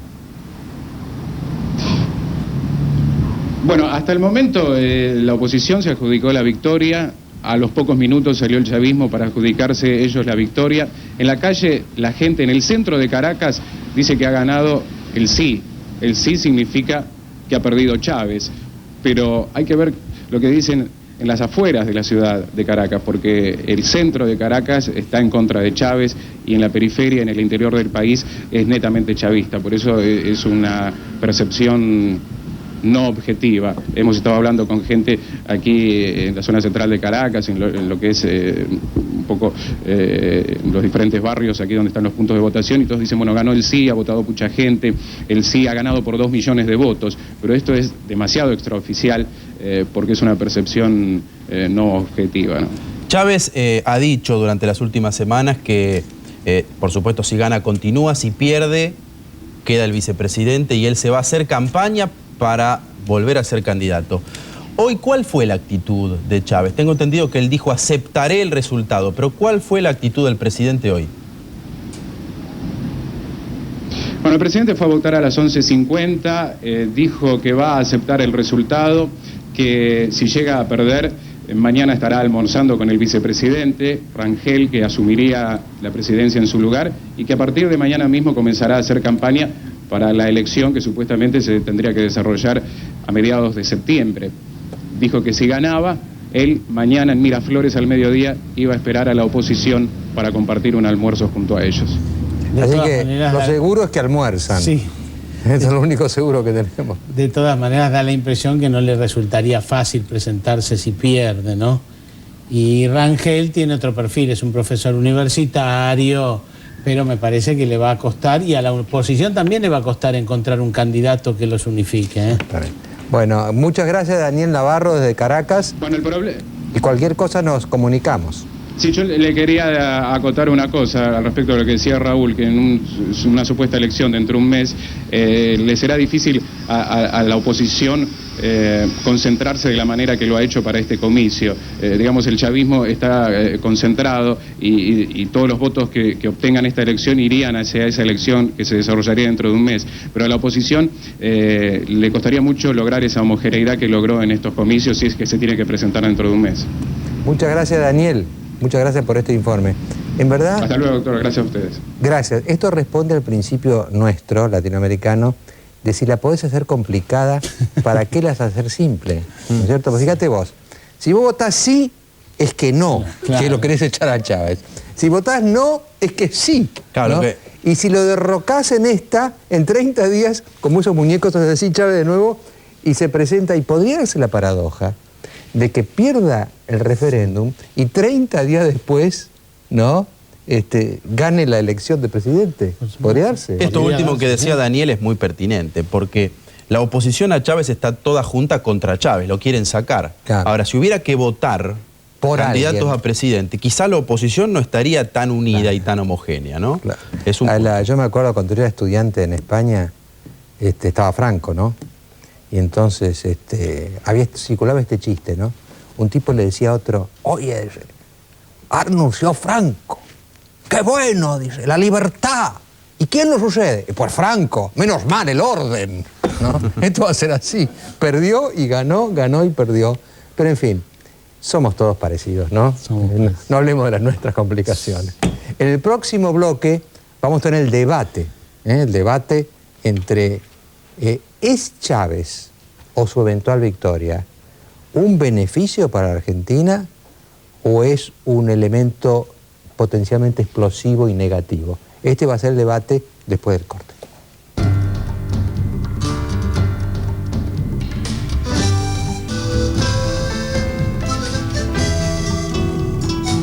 Bueno, están acá el diputado Mario Cafiero, Jorge Asís, que van a ser los fondistas de este debate, ¿no? Que en el fondo estamos preguntando, Chávez, ¿es buena noticia para Argentina o es mala noticia para Argentina? Esto es lo que estamos preguntando, ¿no es cierto? Pero antes de que ellos empiecen a esgrimir sus argumentos, hicimos una ronda por varios protagonistas, algunos a favor y otros en contra del presidente Chávez. El referéndum revocatorio que define el destino de Chávez puso los ojos del mundo en Venezuela. ¿Chávez se va o se queda? El resultado será clave para toda América. Lo que está en juego, que es precisamente el poder político del presidente Chávez, va a tener un enorme impacto, no solo en Venezuela, sino en el conjunto del sistema internacional, básicamente a través de lo que implica Venezuela en materia de petróleo, por un lado, y luego en términos políticos en el sistema sudamericano. Va a tener claramente un fuerte impacto en el resto de los países de la región. En primer lugar, la política para América Latina que ha practicado el presidente de los Estados Unidos, el presidente Bush, una política cargada de fuerte autoritarismo y que en particular en Venezuela no trepidó en asociarse con la experiencia golpista que intentó desplazar a Chávez en su momento. Por lo tanto, un triunfo de Chávez implicaría una derrota en este sentido de la política norteamericana en la región. Se logrará con este referéndum descomprimir el actual nivel de polarización y de confrontación que existe entre las partes en Venezuela. Creo que está en juego también la gobernabilidad no solo de Venezuela, sino de América Latina, pero no porque Chávez esté o no esté, sino que el proceso del día domingo es importantísimo para que la sociedad civil latinoamericana vea que se pueden solucionar los conflictos entre las partes de la sociedad civil por las vías institucionales y por los métodos democráticos en apego a la Constitución Nacional. En este mundo integrado es imposible que Venezuela o cualquier otro país sea considerado una crisis completamente aislado. Tiene que ver con la democracia latinoamericana también. Si la mayoría de los venezolanos dice que no, Chávez seguirá rigiendo los destinos de Venezuela y gobernando con un estilo tan admirado como temido. Esta elección decisiva marcará cambios en Latinoamérica y en Argentina. Nosotros estamos por el no, pero como corriente obrera, desde la independencia política de este gobierno con grandes límites capitalistas nacionalistas del presidente Chávez. El presidente Kirchner, gane o pierda a Chávez, va a seguir con su política de pagarle al Fondo Monetario para garantizarle las leyes que piden el FMI, los banqueros y los mismos monopolios imperialistas que los quieren tirar a Chávez. Un triunfo previsible del presidente Hugo Chávez en este referéndum revocativo, el significado político central que va a tener para el conjunto de los países de América del Sur va a ser la consolidación de una plataforma de acción política anti-norteamericana, con eje claramente encarnada por el presidente Hugo Chávez, pero que se va a extender ya al conjunto de la región.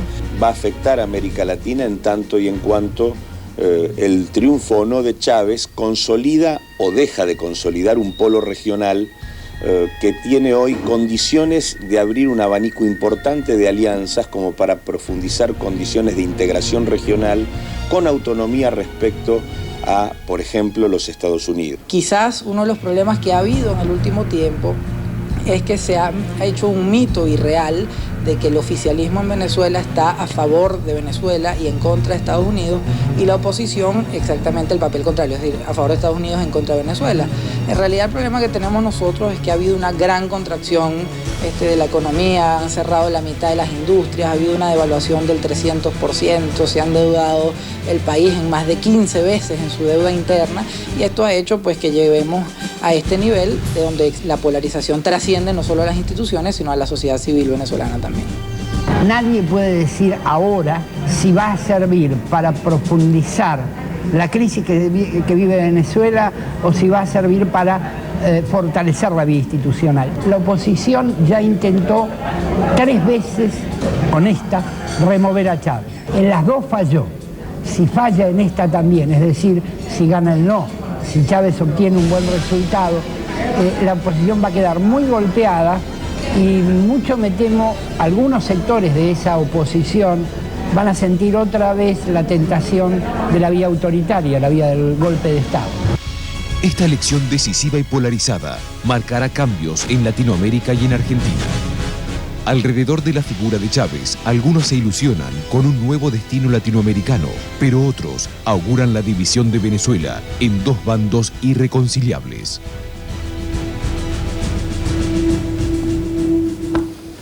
Bueno, yo creo que tenemos un mínimo denominador en común. Todos pensamos en esta mesa y fuera de esta mesa que esta elección es muy importante, no solo para Venezuela, sino también para América Latina y para Argentina, ¿no? Entonces, la pregunta que yo les haría a ambos es, ¿qué le conviene a la Argentina? ¿Qué le conviene a la Argentina? ¿Que gane o que pierda Chávez esta noche? Diputado Cafiero.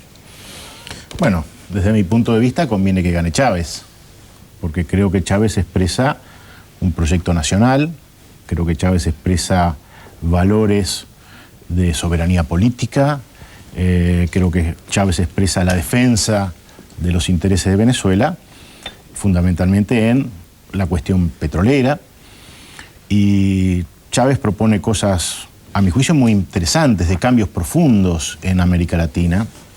Creo que hace un par de días habló del Banco del Sur. Es decir, ¿qué pasa? Latinoamérica es un exportador de capitales. Nuestros capitales se van a Miami, se van a Londres, a Nueva York. Si los capitales quedaran en América Latina resolvería muchos de los problemas que tiene.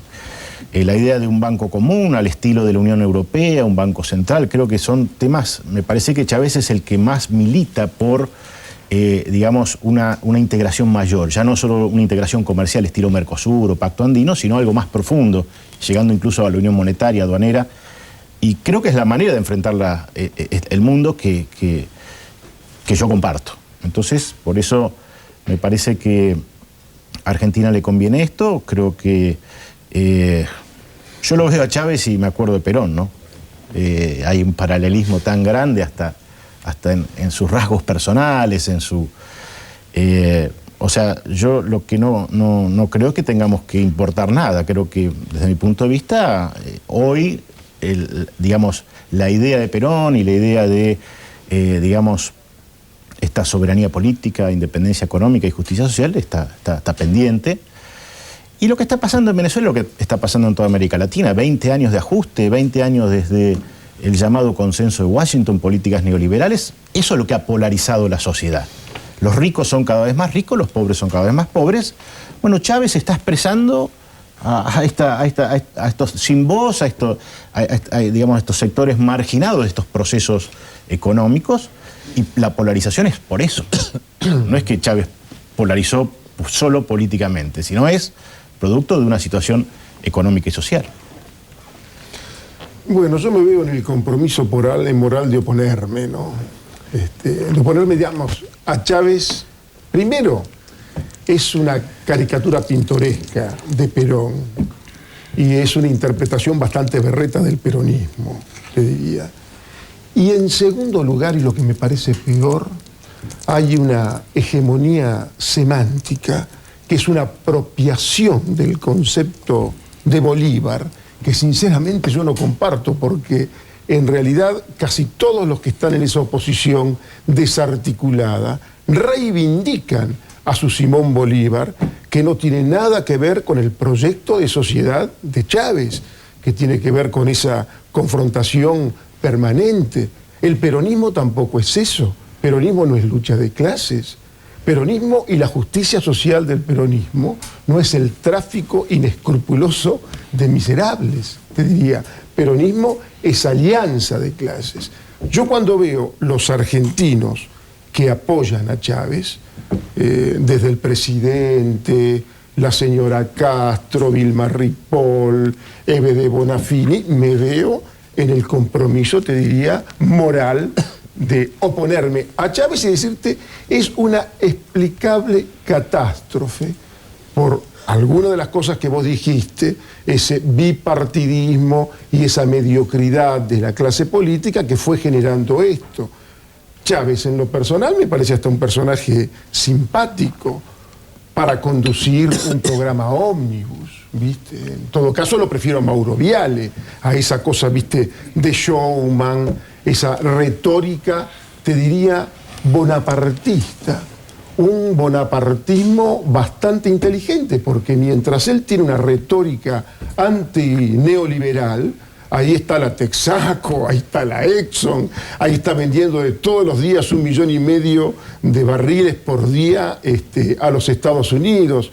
Y me parece, para la América Latina, y sobre todo visto desde un país que no tiene estrategia, porque en realidad para tener estrategia tenés que articular una política exterior y una política de defensa. Y el presidente Kirchner practica, te diría, un bonapartismo a la Bartola, porque de pronto puede encolumnarse con una línea que es la que viene a representar Chávez hoy, que por supuesto le da un poco de aire a Fidel y simultáneamente le roba el escenario a Fidel. Hay una relación, si vos querés, con Lula que se encuadra, porque Lula en realidad lo tiene a Chávez como instrumento, lo tiene como instrumento en aras de una posterior negociación con los Estados Unidos. Pero Lula lo apoya más a Chávez todavía que Kirchner. Yo le diría que Kirchner en realidad mucho juego aquí no tiene, porque en cierto modo para los dos países que yo creo que puede ser preocupante es sobre todo para Colombia, que lo padece, porque Colombia también padece las bases de las FARC que operan directamente desde Venezuela, ¿no es cierto? Bueno, y pero te diría Jorge, también, vos estás comprando totalmente el discurso yanqui y estás comprando el discurso del Departamento de Estado. Yo creo que vos tenés... Creo que lo que dijiste recién ya pasó el límite. Todos los prejuicios, digamos, el prejuicio lo tenés vos. Antinorteamericanos, te diría, antinorteamericanos, que me parece que en este momento casi son adolescentes de un gran sector de la política argentina, te diría. Me parece que el prejuicioso acá fuiste vos. En los Estados Unidos está esa política que yo desde este mismo programa, te diría, devasté. O sea, Chávez es el cuco comunista, decilo. ¿Qué cuco comunista? ¿Qué estás diciendo? Te estoy diciendo que es un bonapartista que no tiene nada que ver con el comunismo. Mirá. Te estoy diciendo que está... Acá hay dos... ¿Cuál es el conflicto, Jorge?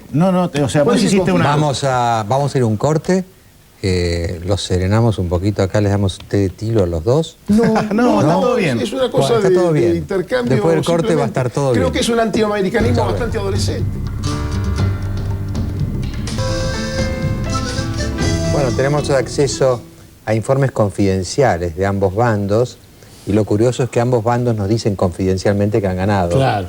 Por abrumadora mayoría cada uno. Por holgada mayoría. Sí. Bueno. Pero yo recojo de la primera parte del debate entre Cafiero y Asís, evidentemente el presidente Kirchner tomó partido, fue a Caracas pocos días antes y evidentemente está mucho más cerca de Chávez, ha tenido contactos importantes con Chávez y demás. Lo que dice Asís es que Lula, primero también está por un poco parte de la política exterior de Lula, que entonces usa la herramienta venezolana para obtener sus propios objetivos. Y yo tengo mi sospecha de que un día de estos Lula nos va a dar un disgusto a todos, pues se va a arreglar con Estados Unidos. Pero no tenga ninguna duda, vamos a ver qué hacemos cuando se arregle Lula con Estados Unidos en serio. En fin. Pero yo creo que esto acerca un poquito más el debate a, bueno, Kirchner, la Argentina, a la Argentina, esta lucha, ¿en qué la compromete? ¿En qué nos afecta? Porque, por ejemplo, yo sé que en el obelisco probablemente iba a haber, ahora como va a ser muy tarde el dato, no sé, pero manifestación de piqueteros muy grande a favor de Chávez. Es decir, la Argentina no lo ve como una elección en Italia esto. Esto nos afecta de alguna manera, ¿no? No, yo en mi polémica con Jorge, digamos, hay que caracterizar la situación de América Latina. Digamos, ¿qué es América Latina en su relación con Estados Unidos? Hay que recordar las palabras del presidente Monroe. América para los americanos, aunque en realidad se lee América para los norteamericanos. Y Norteamérica consideró siempre a América Latina su patio interno. Y la verdad es que jugó jugó en todos los países, colaborando con derrocar gobiernos populares, desde Perón en su primera época, desde Goulart en Brasil, desde Ibáñez en Chile. Es decir, esto es una realidad. Después colaboró con todas las dictaduras militares, ¿no es cierto? Aquello de que es un mal, no lo voy a decir... Un mal nacido. Un mal nacido, pero es nuestro amigo. Entonces es nuestro mal nacido. Es nuestro mal nacido. Entonces, aquí, digamos... Una vez Roosevelt de Somoza, ¿no? Aquí se está desclasificando... Es un HDP. Exactamente. Pero es nuestro HDP. Ahora, yo siento que la caída de la Unión Soviética ¿Me dejas terminar, Latina no significó absolutamente nada. ¿Me dejas terminar, Jorge? Por favor, sí, cómo no. Entonces, colaboró con las dictaduras militares. Acá se está desclasificando información del Departamento de Estado de la venia de Kissinger a la dictadura militar argentina para que terminara rápido el problema de la subversión. Frente a esto, está muy claro que Estados Unidos no le ha dado a América Latina respuesta a sus problemas, es más, los ha agravado. Es decir, hay una política de sumisión, más que de integración. Y frente a eso, la dirigencia política, sobre todo la Argentina, y vamos a la Argentina, ha dicho, bueno, contra esto no se puede pelear, estos son los más grandes, acá hay que agachar la cabeza, y todo lo que sabemos de alineación automática o menos automática, más cómoda o menos incómoda, pero de alguna manera el grueso de la dirigencia política partidaria tradicional dice, tenemos que alinearnos con Estados Unidos. Lo de Venezuela es un test. ¿Qué pasa con un gobierno que no hace un enfrentamiento ideológico, sino lo hace en defensa de sus propios intereses? Dice, la renta petrolera para los venezolanos. El proceso político en base a nuestra propia identidad.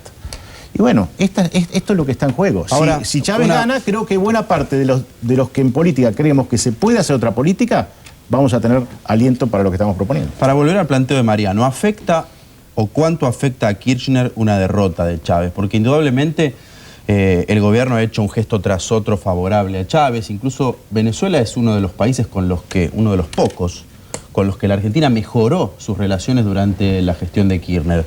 Hay acuerdos energéticos, es decir, una derrota, una salida de Chávez del protagonismo político. ¿Cuánto afecta al presidente argentino? Primero, no va a salir Chávez del cuadro. Pase lo que pase, va a seguir siendo Chávez una fuerza muy, muy importante. Yo creo que va a continuar Chávez. En lo que afecte a la Argentina, Argentina hoy en ningún escenario tiene estrategia. Si gana Chávez, se pueden consolidar algunos negocios que pueden estar en camino. Desde el punto de vista meramente político y geopolítico, Argentina va a tener que encuadrarse, y no tiene otra alternativa hoy que encuadrarse detrás de Brasil, porque Argentina no tiene estrategia propia. Y así como la Unión Europea se hizo a partir de la reconstrucción de una relación Alemania-Francia, la creación de este espacio que a todo nuestro progresismo irrita tanto, que puede ser el ALCA, que puede ser suplantado gracias a la acción patriótica de Duhalde en este gran mercado común latinoamericano y esta gran asociación de países que quiere hacer, que en el fondo todo esto es funcional a una estrategia de Brasil para negociar en todo caso con los Estados Unidos y la creación de un ALCA que, si se va a hacer ese ALCA, no tiene ningún sentido que yo desde la Argentina me oponga. Tengo que tener buenos negociadores para que me negocien lo mejor para las industrias y las empresas argentinas. Pero hoy te digo, la consolidación de Chávez es letal para Colombia y es terriblemente preocupante, sobre todo para Chile. Y a la Argentina a nosotros se nos viene toda una problemática andina y vamos a tener que tener política porque se pueden diseñar hasta nuevas fronteras en América Latina. Mario, a mí Bush no me cae bien, obviamente, pero ¿por qué hay que bancarse un tipo como Chávez, mal administrador, poco serio, todo ha sido un desastre, la economía se fue para abajo y ahora está un poco para, o está bastante para arriba solo por el precio del petróleo? Un tipo que a los ojos de cualquier persona parece poco serio. ¿Por qué hay que bancarse eso solo porque está contra Bush? Por respetar a los pueblos y la autodeterminación de los pueblos y dejar que los pueblos elijan a quién quiere que les gobierna, el autogobierno. Entonces, me parece que eso es básico. Bueno, pero sería lo mismo si votan en contra. Por supuesto que porque sí, si el pueblo venezolano... Pero claro, fíjate una cosa, este referéndum es posible porque reformaron la constitución venezolana justamente para permitir este tipo de... Fíjate lo que nos costó a nosotros el 2001. El costo tremendo del 2001 cuando con un referéndum hubiera... Es decir, me parece que hasta en eso creo que estamos atrasados. Digo, no veamos tanto lo caricaturesco y veamos la realidad de un pueblo que hoy está votando si lo quiere a Chávez o no lo quiere a Chávez. Bueno, y eso es muy importante. A mi tiempo se me acabó, les doy 1 minuto a cada uno para que complete. Yo en la comparación con los problemas de Argentina, creo que así como el petróleo es el centro del problema venezolano, el tema de la deuda externa es el problema argentino, y ahí es donde se juega nuestra relación con Estados Unidos. Y ahí es donde tenemos intereses contrapuestos. Porque Estados Unidos no quiere que Argentina se salga del sistema de la deuda externa, porque le es absolutamente beneficioso, le ha sido absolutamente beneficioso en todo este tiempo. Y creo que la Argentina tiene que darse un debate alrededor de este tema, porque por ahí pasa el centro de nuestro conflicto con Norteamérica. 1 minuto, Jorge. Argentina no tiene fichas. Aquí se va, si se consolida Chávez, se va a delinear un eje. Hoy va a ser con descendencia con Cuba, Chávez, Lula, Kirchner. Y otro eje que va a ser también andino, le diría que va a pasar por Bogotá, va a pasar por Lima y va a llegar incluso hasta Santiago de Chile. Va a haber toda una problemática andina que era para nosotros absolutamente nueva, que nuestra Cancillería va a tener que dejar de ser una sala VIP de espera de aeropuerto para directamente ponerse a estudiar los temas como corresponde. Y en lo que respecta a la relación con los Estados Unidos, yo diría, creo que Argentina no va a tener ninguna otra alternativa que estar en esto detrás de Brasil. Creo que Chávez va a ser un instrumento de negociación de Brasil y creo que Lula para Chávez simplemente significa el pretexto de no aislamiento. Y hay que tener en cuenta esta relativa indiferencia de la Unión Europea, que ni siquiera envía observadores porque parece que fuera un match diferente. Y con respecto a los Estados Unidos, mira, yo he deplorado esta política atroz de los Estados Unidos en Irak y simultáneamente, te diría, rindo pleitesía a esa enorme impugnación que también sale desde los Estados Unidos, que es Michael Moore. Yo creo que hoy para los Estados Unidos, estos Estados Unidos, es más preocupante Michael Moore que Chávez. Entonces revisá lo que fue el golpe del 2002 como un golpe preventivo. La misma política que siguió Estados Unidos con Irak la llevaron a Venezuela. ¿El golpe del 2002 acá? No, el 2002 en Venezuela, Jorge. Ah, no. Ah, sí, claro. Yo creí que decías el golpe del 2002 acá. Este problema que yo tiene pensaba que decías el golpe del 2001 problema acá, que tiene Venezuela, que es una discusión bastante pendiente. No tiene nada que ver Estados Unidos. Y en la que vos Estemos de acuerdo en una cosa, que los latinoamericanos pensamos en un momento que al irse los militares no habría más golpes, ¿no? Claro, no hay más golpes militares. Mariano, pero lo dio la televisión el golpe. En Venezuela hay un golpe en la Argentina en el 2002 sin intervención de los militares. Que sí, nuestra ocasión golpista trasciende a las armas. Y va a haber nuevos países, profesor. Bueno. Les agradezco mucho este debate. Seguimos sin datos finales de Venezuela. Y los últimos minutos del programa vamos a estar con Luis Patti, como lo habíamos anunciado cuando tocó el tema de la inseguridad. Seguida volvemos.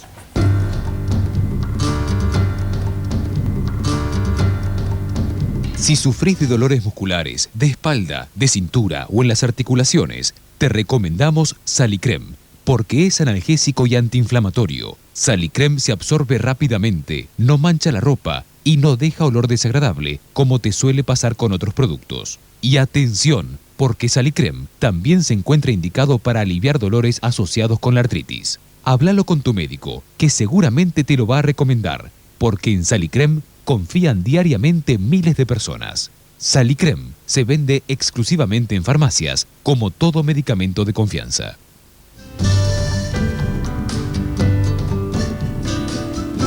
Bueno, Luis Patti agrega a sus muchos títulos de experto en seguridad el nuevo título de que ha sido una víctima hace unos pocos días, ¿no? Hubo tiroteos, hubo muertos, pasó de todo, pero fue un robo común, fue un intento común, ¿no? Sí, fue un intento común de asalto y por suerte terminó con si bien está herido el suboficial que manejaba, pero fuera de peligro, que le trajeron la bala de una de las piernas y lo que me interesaba era eso, ¿no? Bueno, Luis, usted vio la primera parte del programa, estamos muy metidos en este tema de que si hay que ser duro, si hay que ser blando, si hay que esperar. Si se espera es mucho más difícil atrapar a los delincuentes, que es lo que dice un poco alguna línea, como era Sica, o como puede ser el Corcho Rodríguez, que son líneas más duras, o la otra línea, por lo pronto la vía del René Sagrada, que naturalmente es la línea de Bloomberg. ¿Cómo está el asunto? Pero en el tema secuestro hay una sola fórmula, que no significa que uno que se vaya a ir contra la vida del secuestrado, es la no pagar. El Estado no puede permitir pagar. Si ustedes recuerdan el 72, 73, en secuestros comunes, delitos comunes, había más secuestros que ahora. Hasta que un día el gobernador llamó a 50 policías y dijo, señores, acá no se paga más. No se permite pagar más el secuestro.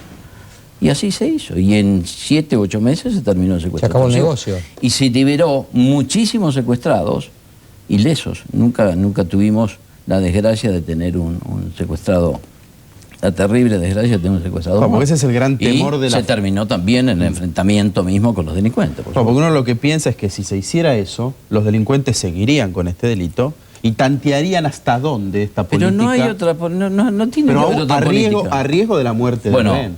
Si yo lo digo como padre, pago. Si yo lo hablo como Estado, el Estado tiene una función bastante más amplia que en una casa de familia. Ahora, Luis, el Estado tiene la claro, obligación de actuar. Usted tiene claro que en ese caso nadie denunciaría el secuestro, obviamente, porque a mí me secuestran un hijo y yo voy a ir a pagar sin notificar a las autoridades, porque lo tengo prohibido. No, digamos. La gente haría la denuncia de secuestro igual. Lo haría. Por lo menos eso es lo que ha ocurrido en otros casos en la Argentina, donde era más virulento y con un sistema más peligroso y más difícil de esclarecer que ahora. Yo no voy a decir por qué, porque no me gustaría que se copien de ese sistema.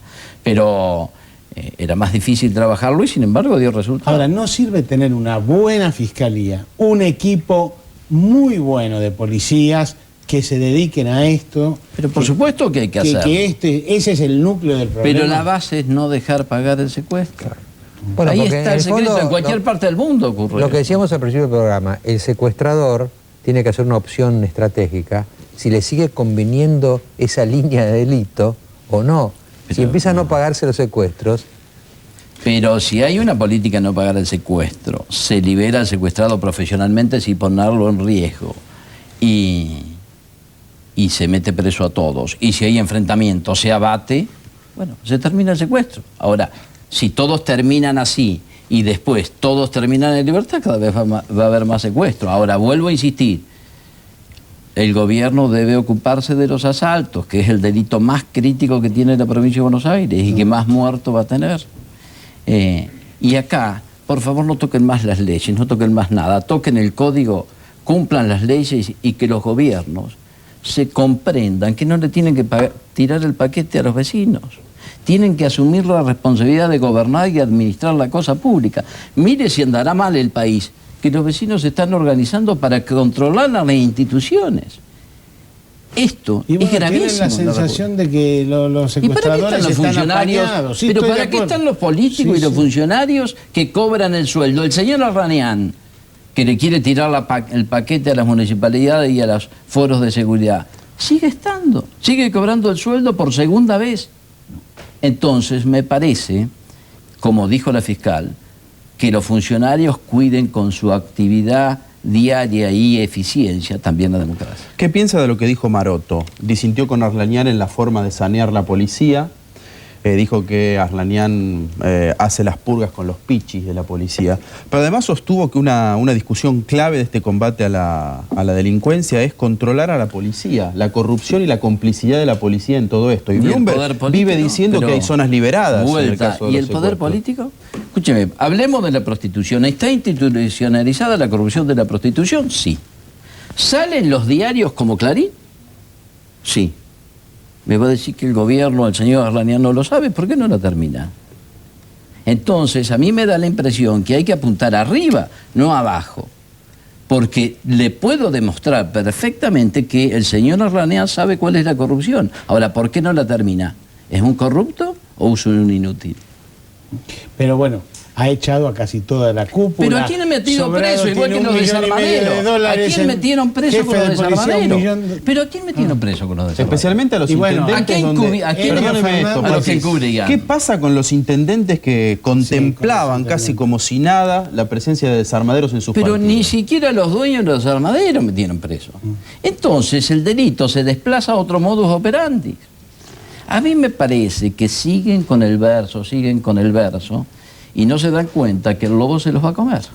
¿Y la clave no está en la justicia entonces? Es decir... La clave está en el Código de Procedimiento Penal también. Que de una vez por todas los meta presos y los deje presos. Bueno, pero tendríamos que meter a unos cuantos del gobierno y a unos cuantos políticos. Ya se nos va el programa, pero volvemos un poco a lo que en el curso del programa se planteó, si hay voluntad política o no. Bueno, yo no lo veo. Si hay voluntad política o no, además por voluntad, pues digo, realmente una decisión firme de darle alta prioridad a esto. No, yo creo que el gobernador tiene la voluntad, lo que no saben cómo hacerlo. Responde, vamos a enviar a Colombia a especializar a los policías para que establezcan dónde están los secuestradores. Que las instituciones den confianza, que los políticos den confianza y no precisan ir a ningún lado. Con preguntarle a los vecinos saben dónde venden droga, dónde están los ladrones, dónde están las cosas robadas, quiénes secuestran, dónde se juntan para salir a secuestrar. Los vecinos saben todo. Ahora hay que dar confianza, pero desde arriba hacia abajo, nunca desde abajo hacia arriba. Muchas gracias, Luis. Yo antes de despedirme y pasarle el programa a Chiche Gelblum, quiero decirles una cosa muy simple, muy cortita. Estos 2 o 3 días últimos he estado como en una nube de belleza. ¿Por qué les digo esto? Porque pasaron 2 cosas. Una, vi la apertura de los Juegos Olímpicos. Y yo, que soy medio fanático de los griegos, ¿no? Cuando vi pasar toda la mitología griega en ese maravilloso espectáculo de hombres estatuas, hombres dioses, mujeres diosas, realmente me pareció una cosa tan maravillosa, de tal nivel, ¿no? Que pensé con una enorme satisfacción, Grecia vive. Grecia vive. Y el otro tema que también me inundó de belleza, que se los recomiendo a todos, vi una película, con mi mujer vimos el viernes, creo, la noche, que se llama Tocando el cielo, que es una documental sobre el vuelo de las aves migratorias. Está hecha a la altura de las aves, con los ruidos de las aves que navegan y vuelan 4.000 kilómetros, 4.000 kilómetros, 4.000 kilómetros, y es ese mundo maravilloso donde uno ve la mano de Dios, porque ahí todavía no intervenimos nosotros. Por ahí interviene un tipo abajo con una escopeta y uno siente que es un asesino. Hasta el domingo.